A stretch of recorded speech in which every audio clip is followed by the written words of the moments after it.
A tributação de day trade parece um bicho de 7 cabeças? Pois é, muita gente acha que sim. Mas, olha, a gente vai desvendar isso juntos.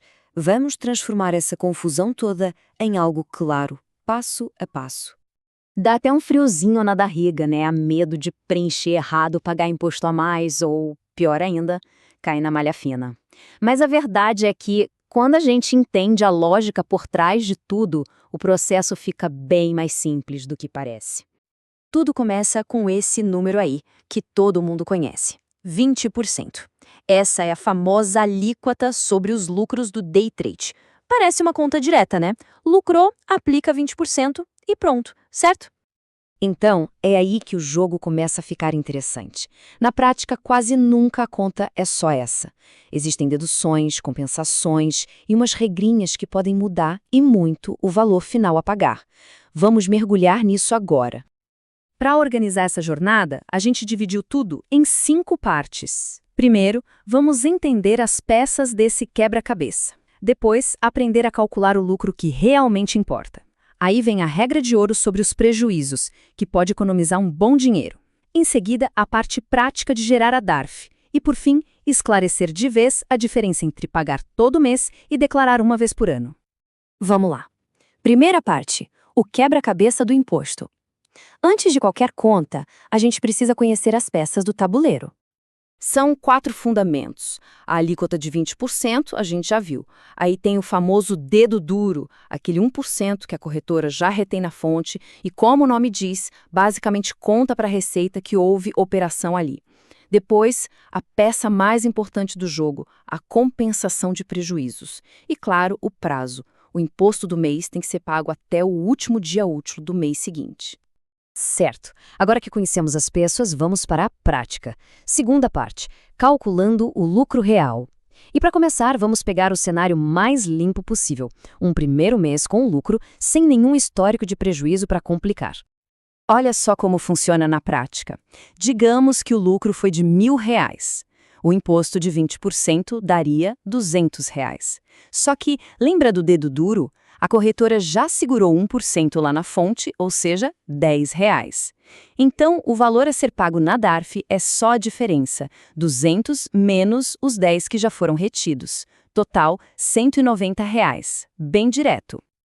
Agora, atenção total aqui. Terceira parte, a regra de ouro. É neste ponto que a maioria das pessoas erra e acaba pagando mais imposto do que deveria. Vamos entender de uma vez por todas como usar as perdas a nosso favor, de forma totalmente legal. O conceito é simples e justo. Pensa que existe uma espécie de conta corrente com a receita. Quando há prejuízo, é como se ficasse um crédito lá. Quando vier um lucro, primeiro se usa esse crédito para abater o resultado. Só depois de zerar todo o prejuízo acumulado é que o imposto começa a ser calculado. Vamos ver um exemplo para ficar bem claro. Imagina alguém que começa o mês com prejuízo acumulado de R$ 4.500. Nesse mês, a pessoa tem um desempenho ótimo e lucra R$ 6.500. A pergunta é, o imposto vai ser sobre os 6.500? De jeito nenhum. Primeiro, esse lucro vai cobrir o prejuízo antigo. Então, dos 6.500, a gente tira os 4.500. A base de cálculo real, sobre a qual o imposto vai incidir, é de apenas R$ 2.000. E essa frase resume a ideia perfeitamente. O princípio é esse. O imposto só entra em campo depois que tudo o que foi perdido já foi recuperado. É uma questão de justiça fiscal, no fim das contas. Agora, olhem o impacto que isso tem no bolso. Fazendo o cálculo do jeito errado sobre os 6.500 de lucro, o DARF seria de R$ 1.300. Já aplicando a regra certa, o imposto é sobre R$ 2.000, o que dá um DARF de R$ 400. São R$ 900 de economia. É muito dinheiro deixado na mesa simplesmente por não aplicar a regra correta. Ok, agora que o cálculo está certinho na mão, é hora de ir para a parte burocrática.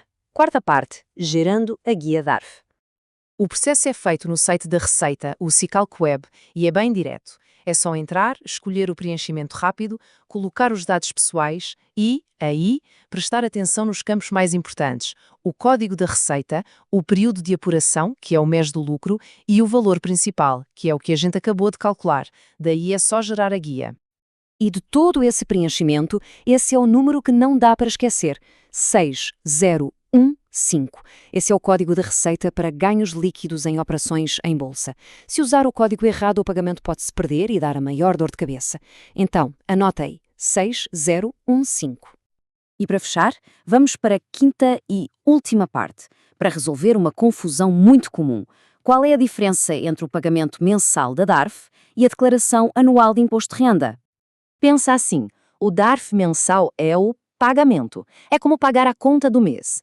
A declaração anual de IRPF é a prestação de contas. É contar para a Receita o filme completo do ano anterior, com todos os lucros e todos os prejuízos. E aqui vem o pulo do gato.